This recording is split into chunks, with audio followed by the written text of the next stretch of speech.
Mind में तो तुमको सिलेक्ट करवा दे। तुम पहले नॉलेजेबल तो बनो, तुम पहले कैपेबल तो बनो। अंगूठा छाप हो के फिर गल्फ में जाना, घंटा कोई आपको आंसर देगा, घंटा आपको कोई जाने देगा? समझ में आया? इंटरव्यूअर दिमाग वाला होता है, उसको एक ही क्वेश्चन में सब समझ जाता है, इसको कितना नॉलेज है, कितना पानी में है, कितना वो है। कुछ लोगों का हमको कॉल आता है, सर हमको लेवल 3 करना है। सर आपका क्वालिफिकेशन? सर मैं 12 पास हूं। ठीक है, क्वालिफिकेशन 12 पास, कितने साल का एक्सपीरियंस है? सर कोई भी एक्सपीरियंस नहीं है। तो भाई तुम लेवल 3 कैसे बन सकते हो? तुमको पहले एनडीटी लेवल 2 में घिसवाना पड़ेगा, कुछ साल तक घिसवाना पड़ेगा, बाद में तुम लेवल 3 जा सकते हो ना। हाँ ये बात अलग है, उसको पता नहीं है, इसके लिए जानने के लिए तो भाई सीधा बोलो ना, हमको लेवल 3 का इंफॉर्मेशन दो, लेवल 3 करना है, ऐसा क्या है? समझ में आया? आपको दिमाग पढ़ लेना है, ये कितने में है ये लड़का, ये सब चीज मतलब देखो हम तो डेली मेरा एवरेज क्या है मैं आपको बोल देता हूं। हर मंथ, एवरी मंथ अप्रोक्सीमेटली 500 से 600 लोगों से डिस्कस करता हूं टेलीफोनिक में, व्हाट्सएप की बात कर रहा हूं, व्हाट्सएप में, और फेस टू फेस जो इंटरव्यू लेता हूं अप्रोक्सीमेटली 200 लोगों का फेस टू फेस इंटरव्यू लेता हूं। कितना? 200। कितना? 200। कितने मंथ में? एक मंथ। अभी आप बोलेंगे 140 तो खाली एनडीटी वाले ही हो गए, है ना? ओके, एक लोगों का 2-2, 3-3 बार कह के लेते हैं कि नहीं? तो इतने लोगों का हम लोग इंटरव्यू तो फेस टू फेस ले रहे हैं। अभी अब दूसरे भी बाहर से बहुत सारे लोग मिलने आते हैं, तो उसको भी हम एक आध 2 क्वेश्चन में ही आदमी पकड़ा जाएगा कि इसको कितना नॉलेज है। समझ में आया? आगे बढ़ते हैं। चलो, ये भाई साहब ने बहुत अच्छा आंसर दिया कि भाई 2 इंच का गड़बड़ फंसा हुआ है। ठीक है, चलो यहां पे 4 इंच कर देते हैं, यहां पे हम लोग थोड़ा उल्टा देते हैं, यहां पे CS कर देते हैं, यहां पे SS कर देते हैं। चलो अभी मार सकता है कि नहीं मार सकता? सोच समझ के आंसर दो भाई। कुछ भी हवा में आंसर देने का, कोई भी हवा में आंसर देने का नहीं। मार सकता है तो क्यों मार सकता है, और नहीं मार सकता है तो क्यों नहीं मार सकता है? हाँ ठीक है, आप अब मत बोलिए, बाकी लोगों को बोलने दीजिए। चलिए, अभी आपको पता है, मेरे को आइडिया आ गया। ओके, ये मार सकता है कि नहीं मार सकता है? देखो पहले हम एक पॉइंट जाते हैं। SS मतलब P8, तो P8 मतलब यहाँ पे CS मतलब P1, तो ये तो क्वालिफिकेशन की रेंज में आता है। P1 से लेके P15F तक मारेगा। अगर SS में क्वालिफाइड, P8 में क्वालिफाइड हुआ तो P1 से लेके P15F तक मारेगा, P34 भी मारेगा, P41 से लेके P49 भी मारेगा। तो इससे और इससे कोई प्रॉब्लम नहीं है। प्लेट टू प्लेट मारा है, तो प्लेट टू प्लेट हमें क्या प्रॉब्लम है? प्लेट टू प्लेट मारा और 2G में मारा है, तो 4 इंच पाइप में भी मार सकता है, क्योंकि 73 OD से अबव है। और कौन सा पोजीशन में मार रहा है वो? 1G पोजीशन तो मिल ही रहा है, तो उसमें भी मारेगा, तो वो भी प्रॉब्लम नहीं है। थिकनेस 13 mm है और यहाँ पे थिकनेस 12 mm मार रहा है, तो ये तो मैक्सिमम कोई भी थिकनेस मार सकता है। 13 mm मारा है, मल्टीलेयर में मारा तो कोई भी थिकनेस में मार सकता है। तो यहाँ पे भी कोकड़ा फंसा नहीं है। प्रॉब्लम फंसा कहाँ है? प्रॉब्लम है SS का। प्रॉब्लम किसका है? स्टेनलेस स्टील का। आपका जो सेशन है वो परसों चलेगा। किस में चलेगा? परसों में आपको समझाएगा SS का वेल्डिंग पर्जिंग कैसे होता है, SS का पर्जिंग क्या होता है। जब SS का वेल्डिंग मारते हैं आप, SS का वेल्डिंग, ये मेरे हाथ में SS है, क्या है? SS है। ओके, ये भी मेरे हाथ में क्या है? SS का पाइप है। अभी ये SS का जब वेल्डिंग मारोगे तब ट्रर करके सीधा मार नहीं देना, उसके अंदर क्या डालना है? पर्जिंग डालना है। क्या डालना है? और पर्जिंग है, इसका मतलब वहां पे क्या करेगा? पर्जिंग वो सपोर्ट करेगा, अंदर पर्जिंग जो है वो सपोर्ट करेगा। ये अगर SS का वेल्डिंग मार रहे हैं तो वो कौन सा वेल्डिंग है? विथ बैकिंग वेल्डिंग है। कैसा वेल्डिंग है? कोई भी SS का वेल्डिंग मार रहे हैं तो विथ बैकिंग ही होता है। अभी मुझे बोलो, SS का वेल्डिंग प्लेट टू प्लेट उसने मारा है तो वो विथ बैकिंग मारा होगा, क्योंकि SS के नीचे क्या चाहिए? आर्गन चाहिए, बैकिंग चाहिए, है? अभी विथ बैकिंग मारा, अभी सीएस का खुला सांड का पाइप है, खुला पाइप है और सी थ्रू आउट वॉल जा रहा है, तो वो विदाउट बैकिंग हुआ, तो विदाउट बैकिंग मार सकता है कि नहीं मार सकता? विथ बैकिंग मारा है तो वो खाली विथ बैकिंग ही सीएस का मार सकता है, विदाउट बैकिंग मार सकता नहीं। समझ में आ रहा है? एक क्वेश्चन, ये एक क्वेश्चन की वजह से बहुत सारे लोगों को मैंने फंसते हुए देखा है, बहुत सारे रोते हुए लोगों को बाहर आते हुए देखा है। पेट्रोफैक कंपनी का नाम सऊदी अरबिया, बहुत सारे लोगों को मैंने रोते हुए देखा है। एक क्वेश्चन का आंसर नहीं दे पाते, एक छोटा सा क्वेश्चन। समझ में आया? दिमाग आपको चलाना। अभी है ना सभी का कॉम्बो चलेगा। क्या चलेगा? कॉम्बो। आपको पी नंबर सिखाया, एफ नंबर सिखाया, डाइल्यूशन बेकिंग सिखाया, पाइप डायमीटर का लिमिट सिखाया, थिकनेस लिमिट सिखाया, पोजीशन सिखाया, 5 से 6 चीज जो सिखाना था वो सिखा दिया। अभी सबको मिक्स करके आपको आगे बढ़ना है। समझ में आया? इसके लिए वेल्डिंग इंस्पेक्टर जो है वेल्डर क्वालिफिकेशन करने का 10,000 रुपया क्यों लेता है? समझ में आया? नहीं समझे? तो एक दिन का 10,000 है। कितने दिन का है? एक दिन का 10,000 रुपया है। कुछ एजेंसियां है वो 8 से 9,000 भी कोट करती है। XYZ कंपनी का नाम मैं नहीं दे रहा हूं वरना है ना कंट्रोवर्सी होगा। क्या होगा? जैसे विवेक बिंद्रा के पिछवाड़े घुस गया ना उठता तीर, वैसे हमारे पिछवाड़े भी घुस जाएगा। इसके लिए मैं कंट्रोवर्सी में फंसना नहीं चाहता हूं। समझ में आया? आगे बढ़ते हैं।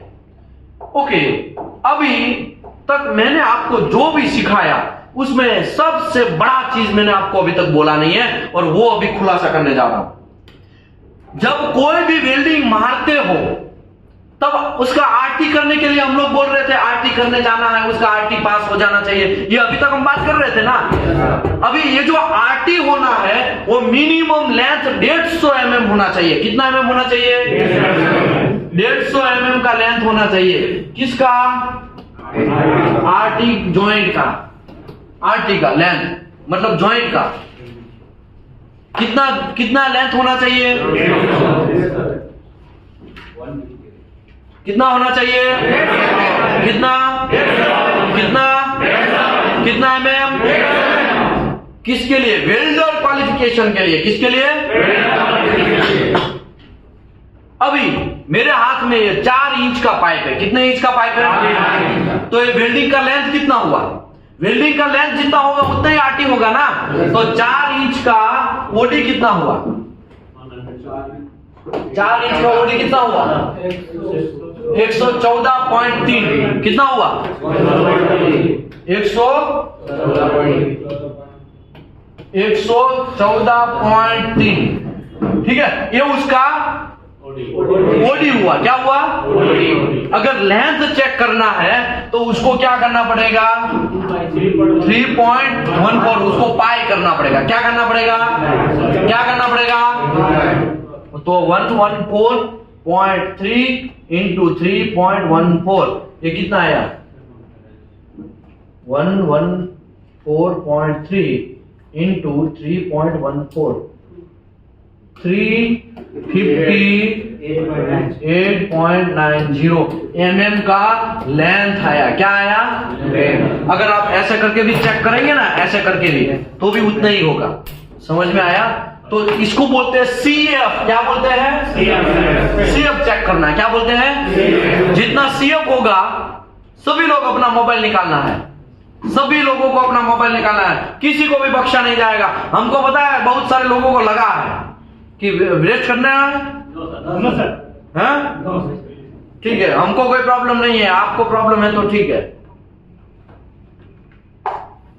सभी लोगों को अपना मोबाइल निकालना है।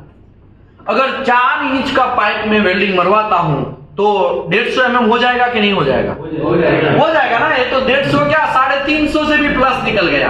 तो 4 इंच का पाइप कोई प्रॉब्लम नहीं है। अभी मुझे बोलो अगर मैं 2 इंच का पाइप देता हूं, कितने इंच का? जब टेस्टिंग होता है तब, तो उसका लेंथ कितना होगा? 188.4 मतलब वो भी 150 से क्रॉस हो गया।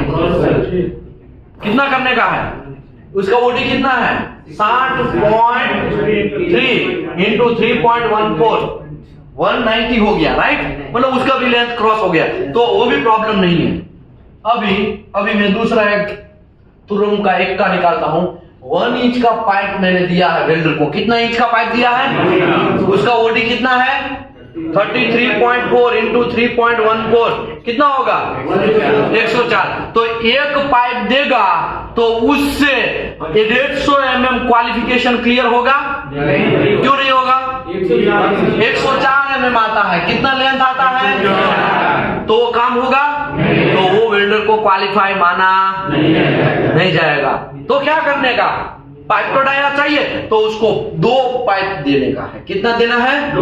1 इंच का 2 पाइप देंगे तो 140 का और दूसरे का भी 104, तो 200 मतलब 150 से क्रॉस हो गया, तो काम बन गया। दोनों का आरटी करना है। सर एक फेल हुआ एक पास हुआ, तो एक फेल हुआ तो भी बंदा फेल, दोनों फेल हुआ तो भी बंदा फेल, दोनों पास ही होना चाहिए, दोनों कंपलसरी पास होना चाहिए, तब जाके बंदा पास होगा, तब जाके वो क्वालिफाइड होगा। बात समझ में आया? नहीं समझे? अलग अलग हो जाना है, अलग अलग हो जाना, भले अलग अलग है लेकिन दोनों का आरटी पास हो जाना चाहिए। उसको 2 बार मारने दो। चलो भाई ये पाइप मारने के बाद ये पाइप मारो, क्योंकि 150 mm नहीं हो रहा है इसी की वजह से, क्योंकि आप जो पहली बार एक पाइप मार रहे हैं तो उसमें कितना वेल्ड का लेंथ हो रहा है? 104 ही हो रहा है भैया। तो घंटा सब चलेगा नहीं, तो सबका बदला पेजल लेगा, और पेजल को बदला लेना है तो 2 पाइप देना पड़ेगा। कितना देना पड़ेगा? अलग करना पड़ेगा ना, दोनों का अलग अलग आरटी करेंगे, दोनों का अलग अलग आरटी करना पड़ेगा ना भाई। एक साथ में आरटी कैसे होगा? दोनों का अलग अलग आरटी करना तो पड़ेगा। एक में से 150 काम पूरा लेते, एक में नहीं है लेकिन दोनों मिला के तो हो गया ना। दोनों आरटी पास हुआ तो 2 जॉइंट का आरटी हुआ, राइट? एक ये जॉइंट, एक ऐसा ही कोई दूसरा जॉइंट, तो दोनों जॉइंट का अगर आरटी पास हुआ तो 208 mm हो गया ना लेंथ। हमें तो लेंथ से मतलब है ना, और हमें तो आरटी से मतलब है ना। 150 mm लेंथ का आरटी ओके होना चाहिए, तो 150 तो हो ही गया ना। एक का 104 पर बाकी का जो बचा है उसका 50 mm और एक का ऐड कर दो, हो गया काम। ओके 3/4 का मुझे कितना पाइप देना पड़ेगा ताकि मेरा पूरा वेल्डर पास हो जाए? पूरा वेल्डर मतलब वेल्डर पास हो जाए। 3/4 का कितना पाइप देना पड़ेगा? कोई बोलेगा?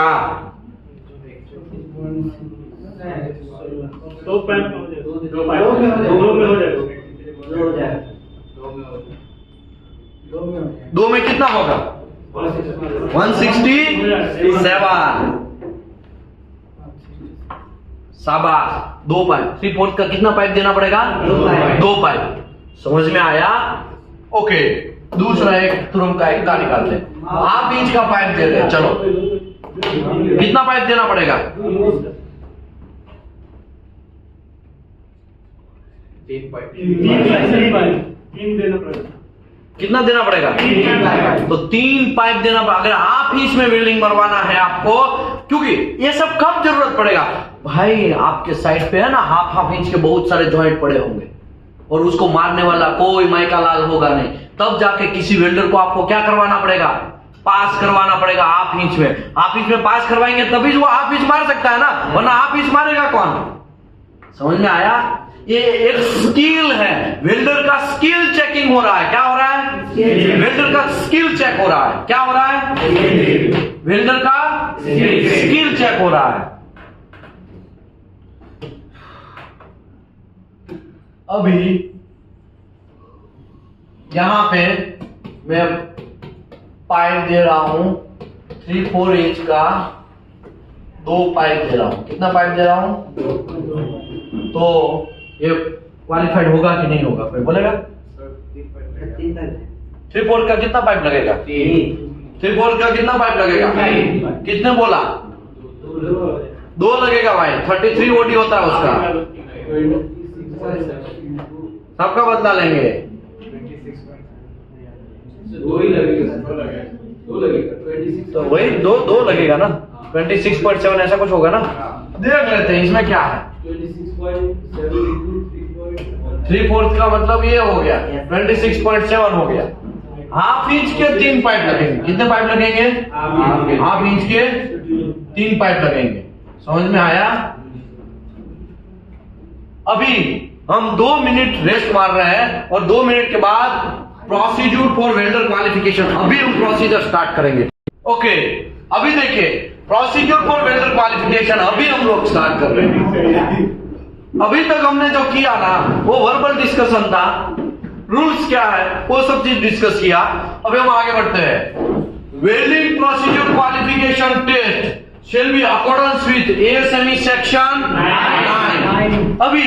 अभी मैं आपको एक मजे की बात ये बोलता हूं, किधर भी एएसएमई यूज हो रहा है, पावर पाइपिंग का एएसएमई हो, प्रोसेस पाइपिंग का एएसएमई हो, सेक्शन 1 हो, सेक्शन 8 डिवीजन 1 हो, सेक्शन 8 डिवीजन 2 हो, कोई भी एएसएमई जहां पे वर्ड आता है वहां पे वेल्डर क्वालिफिकेशन करने का रूल्स है एएसएमई सेक्शन 9। समझ में आया? ये बात किसी को मुझे बोलने की जरूरत नहीं होनी चाहिए। बात समझ में आया? ओके, अभी एडब्ल्यूएस के हिसाब से, एडब्ल्यूएस D1.1 के हिसाब से स्ट्रक्चर का वेल्डर क्वालिफिकेशन करवाना हो, लेकिन आपको देखना है पहले कंस्ट्रक्शन कोड कौन सा है, कौन से हिसाब से आपको प्लांट तैयार करना है। तो प्लांट एडब्ल्यूएस के हिसाब से तैयार करना है तो आपको ये एएसएमई चलेगा नहीं, इसके लिए आपको एडब्ल्यूएस करना पड़ेगा।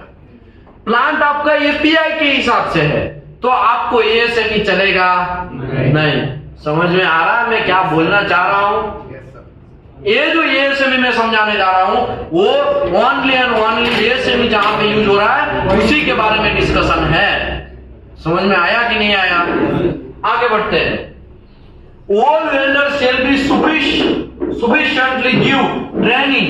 आपको ट्रेनिंग देना पड़ेगा, अगर ट्रेनिंग नहीं देंगे तो आपका टेस्ट पीस की वाट लगा देगा। समझ में आया कि नहीं आया? इसके लिए all vendors shall be sufficiently give training prior to the welder qualification date। Welding test piece मारने से पहले, WQT मारने से पहले उसको क्या करना है, पहले पूरा समझा देना। देख भाई ऐसे करंट लेना है, ऐसे वोल्टेज करना है, ऐसे सब चीज करना है, ये पोजीशन में मारना है, इतना थिकनेस में मार रहा है, वो सब चीज उसको पहले से ही समझा देने का। समझ में आया? Okay, for WQT welding foreman shall be responsible for training and welder। Training के लिए भी कौन रिस्पॉन्सिबल है? Welding foreman. वेल्डर के लिए, वेल्डर आया नहीं आया, गुल्ली मारा, पानी पीने गया, ये करने गया, वो करने गया, सबके लिए कौन रिस्पॉन्सिबल है? Welding foreman. हम क्या करेंगे? बराबर हो रहा है ना? करंट लिया, पाइप डाया कौन सा है, थिकनेस कौन सा है, पोजीशन कौन सा है, थिकनेस बराबर है ना, कितना थिकनेस है, मेजर करो मेजर करो मेजर करो, ये सब चीज नहीं चलेगा, हमको मेजर करके दिखाओ। हाँ मेजर किया, समझ में आया? आपको खाली क्या करना है? ऑब्जर्वेशन। आपका दिमाग ऑब्जर्वेशन में होगा और आपका दिमाग फिर ऑन द स्पॉट आपका दिमाग क्या चलेगा, हाँ वो साइड पे इतना ही मार सकता है, साइड पे इतना ही मार सकता है, अरे यहाँ पे तो कुछ और चल रहा है, साइड पे कुछ और रिक्वायरमेंट है, उसका लिमिट से बाहर जाएगा, तो फिर तुरंत आपको क्या करवा देना है? रोकवा देना, क्योंकि आपको वहां एसएस मारना है या तो आपको वहां पे सीएस मारना है, और यहाँ पे आप एसएस में क्वालिफिकेशन करवाएंगे तो लोचा क्या होगा, वहां पे विथ बेकिंग विदाउट बेकिंग का लोचा होगा कि नहीं होगा? इसके लिए ये सब चीज आपका दिमाग में होना है। प्रोजेक्ट पूरा आपके माइंड में क्या होना चाहिए? घुसा होना चाहिए। समझ में आया? उसके हिसाब से वेल्डर को क्या करवाना है? क्वालिफाइड करवाना है। ओके, दूसरा भी आप देख सकते हैं, ऐसा कौन सा टेस्टिंग मरवाओ ताकि उसका दायरा क्या हो जाए? बहुत बड़ा बढ़ जाए। समझ में आया? वो भी आपके अंडर में है। All training shall be locked and entry. जो भी ट्रेनिंग ले रहे हैं वेल्डिंग फॉरमैन या वेल्डिंग इंजीनियर, वो सबका क्या होना चाहिए? रिकॉर्ड होना चाहिए। जैसे डेली आप यहाँ पे आते तो रजिस्टर है ना कि 4 घंटा भरा, 5 घंटा भरा, सब डेली लोगों को रजिस्टर में लिखना पड़ता है कि नहीं लिखना पड़ता है? तो ये सब चीज आपको करना है। आगे, welder qualification shall be carried out welding booth. देखो वेल्डिंग बूथ के अंदर होना चाहिए। यहाँ पे पहले तो वेल्डिंग बूथ क्या है वो एक घंटे चक्कर जैसा पता नहीं होता। वेल्डिंग बूथ मतलब सब जगह से पूरा का पूरा बांधा हुआ, बाहर से एयर अंदर घुसेगा नहीं, ऐसा उसको बूथ बोलते हैं। क्या बोलते हैं उसको? बूथ बोलते हैं। बूथ में एयर घुसेगा तो क्या होगा? क्रैक आने का चांस है, पोरोसिटी आने का चांस है, पिन होल आने का चांस है। इसके लिए ये सब चीज आपको ध्यान रखना है कि जहां पे एयर सर्कुलेशन ज्यादा ना हो वैसी एरिया में वेल्डिंग मरवाना है। तो सर कपड़ा वो कपड़ा वो उड़ता रहता है, ग्लासी टाइप का लग जाता है तो बहुत खुजली होता है ना, वो कपड़ा आजकल लोग यूज करते हैं, चारों तरफ घेर देना है।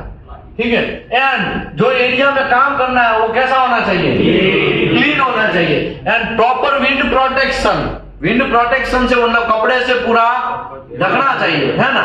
उसको क्या बोले, फायर ब्लैंकेट वगैरह जो भी है, ठीक है। आप लोग जनरली फायर ब्लैंकेट वगैरह बोला जाता है उसको, गल्फ कंट्री में फायर ब्लैंकेट बोलते हैं। और फायर वॉचर वो सब पूरा बूथ तैयार करता है ना।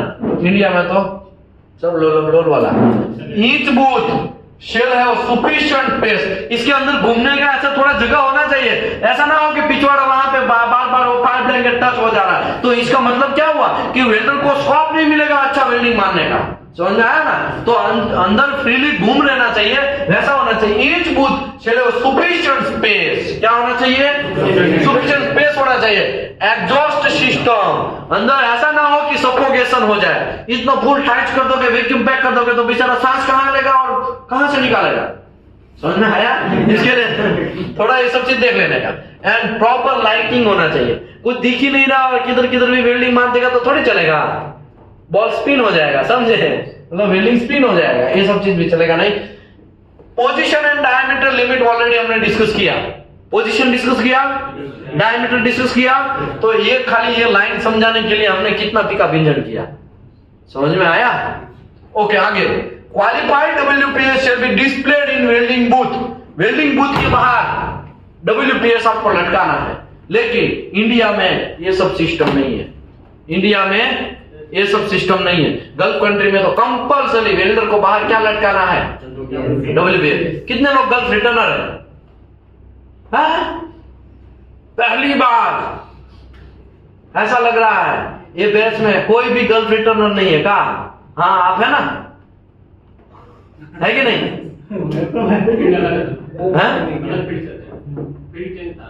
फील्ड चेंज था तो क्या फर्क पड़ता है, लेकिन गल्फ में तो गए थे ना। कौन सी कंट्री? कतर में, तो गल्फ रिटर्नर ही हुआ ना। ठीक है, आगे बढ़ते हैं। चलो, सबका बदला फैजल लेगा। अभी आने वाले 1 साल के या 6 महीने के बाद आप लोग मोस्ट लोग गल्फ में निकल जाएंगे, हमको पता है। Qualified WPS shall be displayed in welding booth, और यहां पे क्या वर्ड है, और welder shall be provide parameter slip, welder को भी पैरामीटर स्लिप के हिसाब से काम करना है। तो test coupon shall be prepared as per ASME के हिसाब से टेस्ट कूपन प्रिपेयर करना है। One okay, as per ASME section है 150 mm मिनिमम लेंथ होना चाहिए, वैसा टेस्ट कूपन होना चाहिए, समझे। ऐसा ना हो कि लेने के देने पड़ जाए, आप इंच का पाइप मारेगा, सर एक पाइप पास हो गया भाई, लेकिन 150 mm कहां कवर हो रहा है, आपका RT मिनिमम 150 mm कहां कवर हो रहा है, तो वो चलेगा नहीं। ये सब की रूल्स के हिसाब से, ठीक है। One the test piece is the fixed position, जैसे ही आपने टेस्ट पीस को फिक्स पोजीशन कर दिया तो कैसे पोजीशन करेंगे हम दिखाते हैं भैया। देखो यहां पे कुछ पोजीशन फिक्स किया है, देखो यहां पे लटका दिया है इसको, यहां पे भी ऐसा देखो थोड़ा सा टैकिंग मार दिया है, देख रहे हैं आप। इसको टेस्ट पीस बोलते हैं, क्या बोलते हैं, दिख रहा है, जल्दी देख लो, बहुत वजन है, दिख रहा है ना, बहुत वजन है भाई, ठीक है। तो ये प्लेट है, ये क्या है, पाइप है, समझ में आया। और कुछ दिखाने का है तो देख लेते हैं। अभी बस ज्यादा कोई पता नहीं, ये फिट अप कर रहा है, क्या कर रहा है, लेकिन यहाँ पे क्या यूज किया देखा आपने, क्या यूज किया, ये क्या है, इलेक्ट्रोड यूज किया। कितने रुपए का आता है ये, क्या कितने रुपए में यूज किया उसने, समझ में आया। कितना गलत काम हो रहा है, समझ में आया।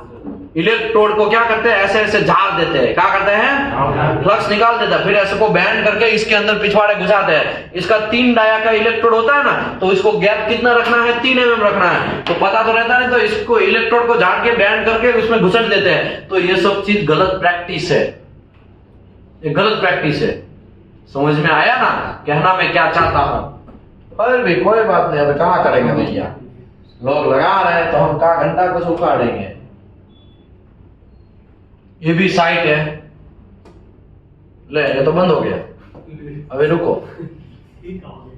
ये कहाँ हो गए। ओके, ये जो लेंथ वगैरह सब चीज है ना वो यहाँ पे दिखाया गया।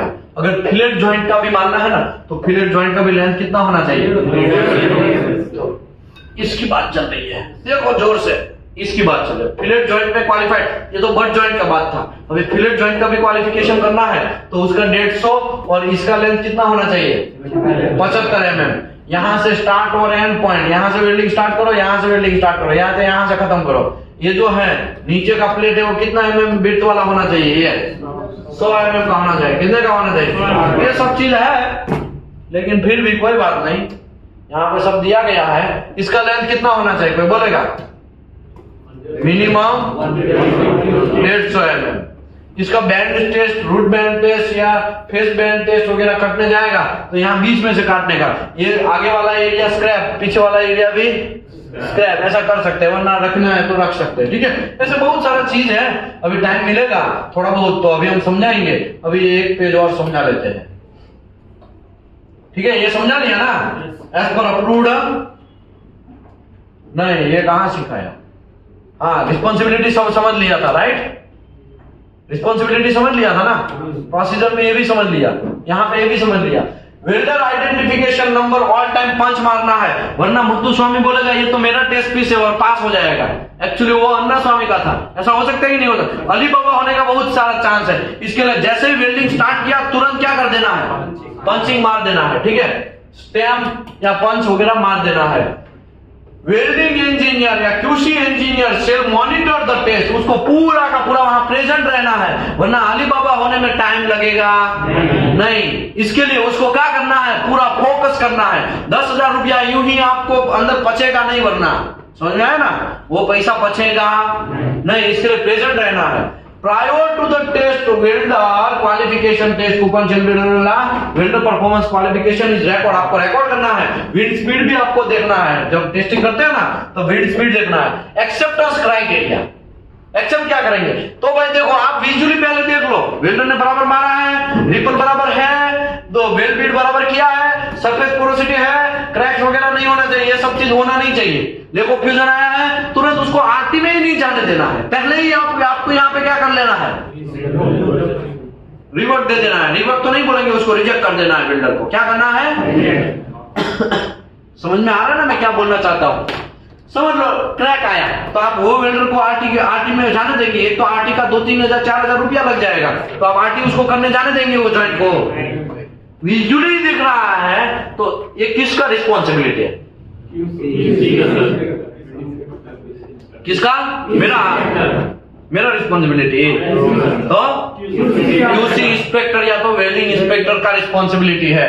मैकेनिकल टेस्ट, मैकेनिकल टेस्ट में जाना है तो बैंड टेस्ट वगैरह आपको करवा लेना है, ठीक है, बैंड टेस्ट करवा लेना है।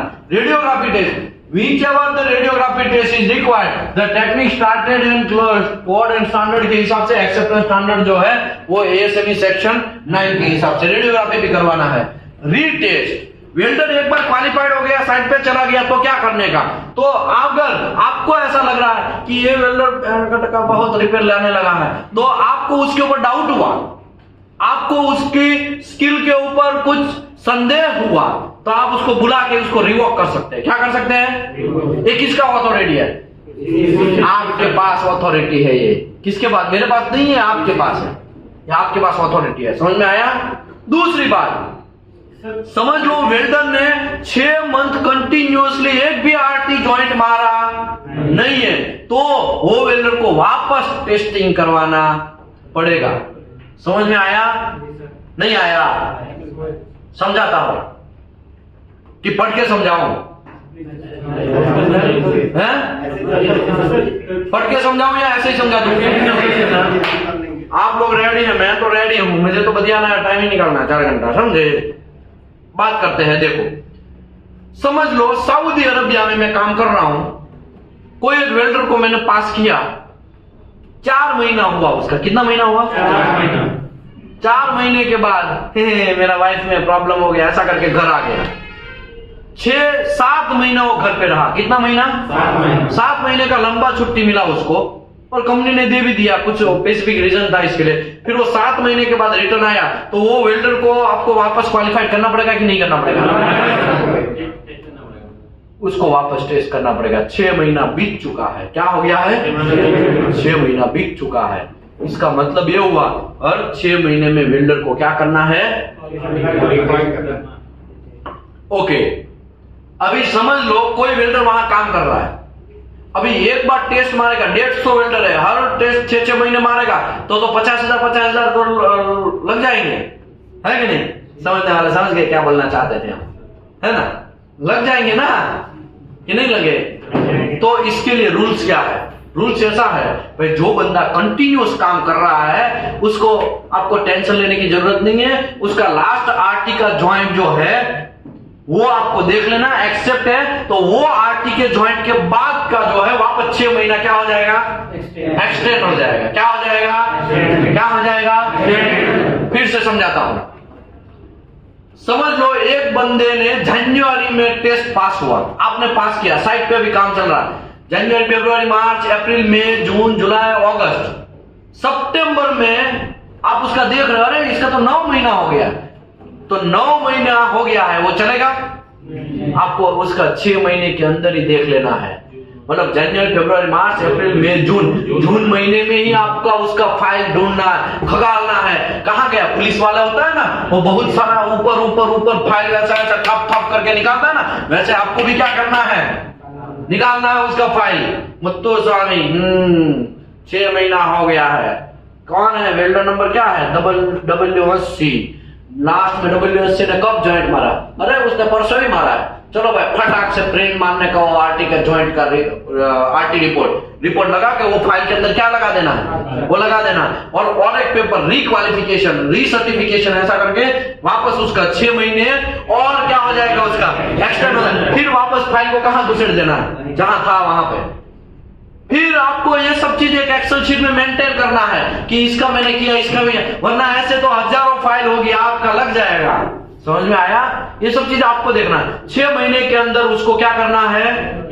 रिक्वालिफिकेशन करना है। और फॉर एनी केस वो 6 महीना बिता चुका है, 6 महीने के अंदर उसने कोई भी वेल्डिंग मार रहा है लेकिन कोई भी आरटी ज्वाइंट मारा नहीं है, तो फिर वो गया, फिर वापस उसको क्या करना पड़ेगा? रीटेस्ट करवाना पड़ेगा। समझ रहे हो? बात समझ रहे हो? एकदम सिंपल, पानी की तरह नीट एंड क्लीन है। अगर आप नहीं समझे ना तो आपको क्या करना पड़ेगा? ये ढक्कन में पानी लेके डूब के मरना पड़ेगा। समझ में आया? सिंपल तो है भाई, इसमें क्या रॉकेट है का? आगे बढ़ते हैं। रिकॉर्ड जो है, record of the welder performance qualification test, radiography report, continuity log. ये कंटिन्यूटी लॉग भी रखना है। रिकॉर्ड मतलब ये फाइल की बात चल रही है। किसकी बात चल रही है?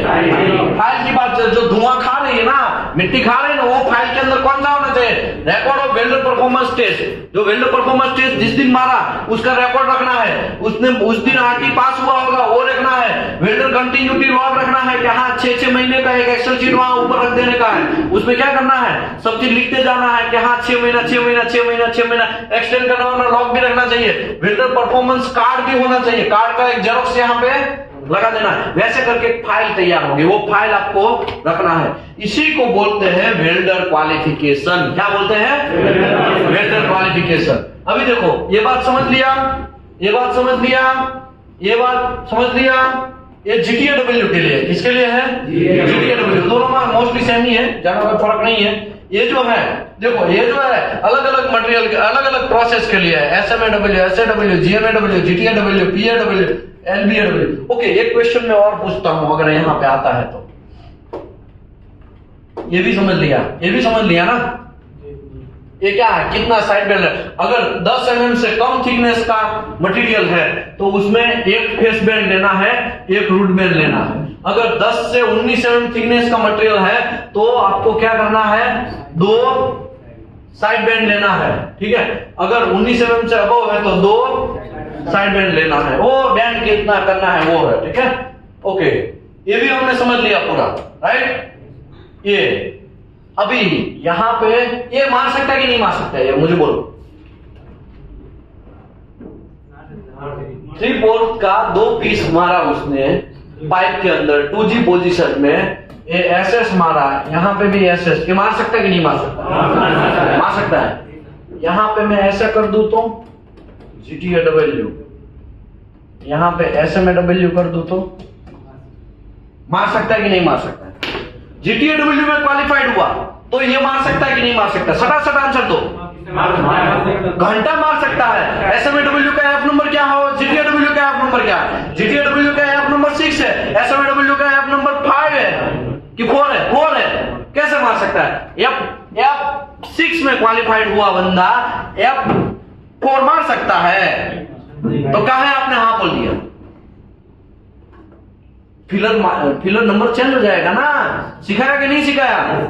इसमें GTAW में फिलर होगा, इसमें क्या होगा? इलेक्ट्रोड होगा, लो हाइड्रोजन इलेक्ट्रोड होगा। लो हाइड्रोजन इलेक्ट्रोड का एफ नंबर क्या है? F4 है। तो F6 में क्वालिफाइड हुआ बंदा F4 मार सकता है। तो आप कहा है हाँ बोले? समझ रहे हो? अरे आपको घुमाने के लिए बहुत डेंजरस क्वेश्चन मारेंगे। आपको ऐसा लगेगा ये इजी है, ये इजी नहीं है। इसको repeat by repeat daily basis पे करना है। और ये वीडियो को भी क्या करना है? रिपीट बाय रिपीट करना है। ये भी हमने समझ लिया, ये भी समझ लिया, ये भी समझ लिया, ये भी समझ लिया, ये भी समझ लिया। ये जो है पाइप का है, किसका है? पाइप का। अगर फिलर जॉइंट मारना है तो ऐसा और ये ऐसा है, ठीक है। इसमें ज्यादा कोई टेंशन लेने की जरूरत नहीं है। यहाँ पे बैंड टेस्ट आपको बैंड देना है ना, वो यहाँ पे लॉन्जिट्यूडनल फेस बैंड या यहाँ पे रूट बैंड, ये सब चीज का बीच में से टुकड़ा काटने का, ये सब चीज क्या हो जाएगा? डिस्कट हो जाएगा। पाइप में भी अगर 5G और 6G पोजीशन मारा है तो ये जो यहाँ पे ये जो घड़ी है ना, घड़ी देखो यहाँ पे घड़ी है, तो यहाँ पे क्या बजे होंगे? 11 बजे होंगे ना यहाँ पे। तो 11 वाला जो है वही यहाँ का एरिया काट के उसको क्या करवाना है? रूट बैंड करवाना है। और 8 से 6 वाला एरिया है, 6 से 8 नहीं, सॉरी 7 से 8 वाला एरिया, वहां पे क्या करना है? फेस बैंड का छोटा सा टुकड़ा काटना है, वहां का फेस बैंड करवाना है। ये सब रूल्स एंड रेगुलेशन है, डिस्ट्रक्टिव टेस्ट का है। आपको टेंशन लेने की जरूरत नहीं है, बाकी सब क्लियर है। इतना समझ गए बहुत है। और यहाँ पे सेशन क्लोज होता है। Thank you very much everybody. किसी को कोई क्वेश्चन है ऑनलाइन में भी तो भी मेरा नंबर है यहाँ पे, आप मुझे कांटेक्ट कर सकते हैं। जिन लोगों को रिकॉर्डेड वीडियो चाहिए, कैसा वीडियो चाहिए? रिकॉर्डेड वीडियो चाहिए, वो दीपेश सर को यहाँ पे ये नंबर है, वो कांटेक्ट कर सकते हैं। पूरा का पूरा रिकॉर्डेड वीडियो आपको यहाँ से मिल जाएगा, ठीक है। और कोई कंफ्यूजन है तो बोलो।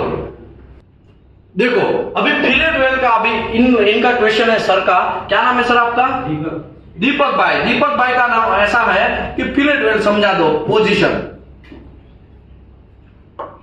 तो देखिए अगर प्लेट की 1G पोजीशन में क्वालिफाइड हुआ तो हमने अभी तक ऐसा डिस्कशन किया था कि एक पोजीशन फ्री मिलेगा। कौन सा पोजीशन फ्री मिलेगा? फ्लैट पोजीशन फ्री मिलेगा, राइट। लेकिन फिलेट में दोनों पोजीशन फ्री मिलेगा, flat and horizontal position free मिलेगा। क्या क्या क्या पोजीशन फ्री मिलेगा? फ्लैट एंड हॉरिजॉन्टल, दो पोजीशन रिक्वायरमेंट के हिसाब से फ्री मिलेगा। अगर 1G मारा तो फिलेट का कौन सा पोजीशन मार सकता है? फ्लैट। अगर 2G मारा तो कौन सा मार सकता है? Flat and horizontal. अगर 3G मारा तो फ्लैट, हॉरिजॉन्टल एंड वर्टिकल। अगर 4G मारा तो फ्लैट, हॉरिजॉन्टल एंड ओवरहेड। देखो मैं horizontal and flat position he free बोला है। अभी 3G पोजीशन ओवरहेड पोजीशन है। 3G पोजीशन में खाली वर्टिकल पोजीशन मिलेगा और दो पोजीशन फ्री मिलेगा, flat and horizontal. Overhead position खुद गब्बर सिंह ओवरहेड तो होगा ही, लेकिन दो पोजीशन और फ्री मिलेगा, फ्लैट एंड हॉरिजॉन्टल। बात समझ में आया? तो बस यहां पे कहानी खत्म हो गया। ये प्लेट की बात चल रही है। किसकी बात चल रही है? प्लेट की। तो ये प्लेट की बात। अभी पाइप में क्या है? तो पाइप में भी ऐसा ही है। देखो 1G पोजीशन मतलब क्या हुआ? फ्लैट। तो पाइप का भी फ्लैट मार सकता है। अभी 2G का मतलब हॉरिजॉन्टल। तो हॉरिजॉन्टल पोजीशन है तो उसको हॉरिजॉन्टल और फ्लैट पोजीशन मिलेगा। अभी मुझे बोलो 5G पोजीशन में मैं आपको बोला कि एक ही पोजीशन कम आता था। कौन सा पोजीशन? फ्लैट। हॉरिजॉन्टल पोजीशन नहीं आ रहा था। लेकिन फिलेट में हॉरिजॉन्टल पोजीशन भी फ्री मिलेगा। तो 5G मतलब ऑल ही हो गया, ये ऑल हो गया। देखो फ्लैट, वर्टिकल, ओवरहेड आता था, लेकिन एक और पोजीशन जोड़ दे हॉरिजॉन्टल तो ये ऑल में कन्वर्ट हो गया ना। समझ रहे हो? समझ रहे हो? 6G पोजीशन तो खुद गब्बर सिंह है ही, ऑल पोजीशन। समझ में आया?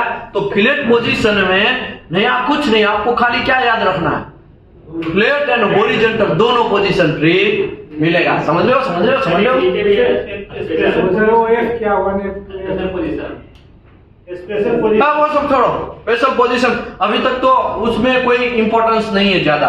वो किसको इंपॉर्टेंट है? जो बहुत डेंजरस वेल्डर क्वालिफिकेशन करते हैं उसके लिए। हमें उसमें पढ़ना नहीं है, हमें उसमें पढ़ना इतना सीखो ना तो भी बहुत है भाई। 10,000 रुपया फिर भी कमाओगे पर डे। हाँ चलो, और कोई क्वेश्चन?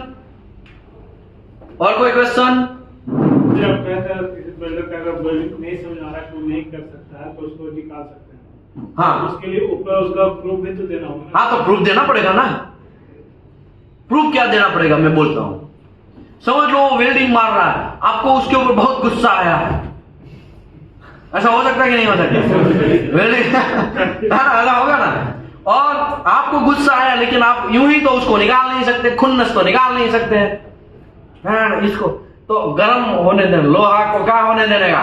गर्म। जिस दिन बराबर, मतलब ये सब चीज करना नहीं है तो जोक कर रहा हूं हंसने के लिए, लेकिन जिस दिन वेल्डर गलत वेल्डिंग मारेगा, गलत शरत वेल्डिंग मारेगा, वीविंग प्रॉपर नहीं करेगा, तो उसका वीडियो बना लो, दूसरी बार भी वीडियो बना लो, 2-3 वीडियो सबमिट कर दो, हो गया ना काम। सारी धारा एक बार लगा दो। समझ में आया कि नहीं है? ऐसा हो सकता है। दूसरी बात, वेल्डर रिपेयर पे रिपेयर, तारीख पे तारीख हो रहा है, मतलब वेल्डर रिपेयर ही ला रहा है और 10-12 रिपेयर एक साथ में लेके आया, तुरंत वो सभी रिपेयर रिपोर्ट जो है सबमिट कर दो और उसको रिवोक कर दो।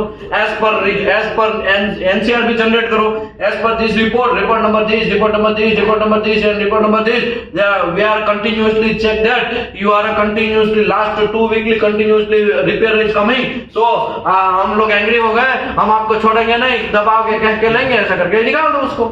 समझ में आया? रिवोक कर दो उसको। समझ में आया? वार्निंग नहीं दे सकते। या शाबाश, वार्निंग। अब पहली बार उसको वार्निंग दो तो वार्निंग लेटर 1, दूसरी बार उसको वार्निंग दो, वार्निंग लेटर 2, तीसरी बार वार्निंग लेटर दो, वार्निंग लेटर 3, और 3 वार्निंग लेटर सबमिट करो आपके डिपार्टमेंट में। या तो आप खुद गब्बर सिंह है तो फिर तीसरी वार्निंग में उसको निकाल दो, रिवोक कर दो, हो गया काम। क्या बात करता है ये क्वेश्चन, तो यार इसका काका नहीं कर सकते। हम जब साइट पे जाते हैं ना तो सब तीतर भीतर हो जाते हैं, वेल्डर भी तीतर भीतर हो जाता है, क्योंकि उसको पता है कह लेगा ये। समझ में आया?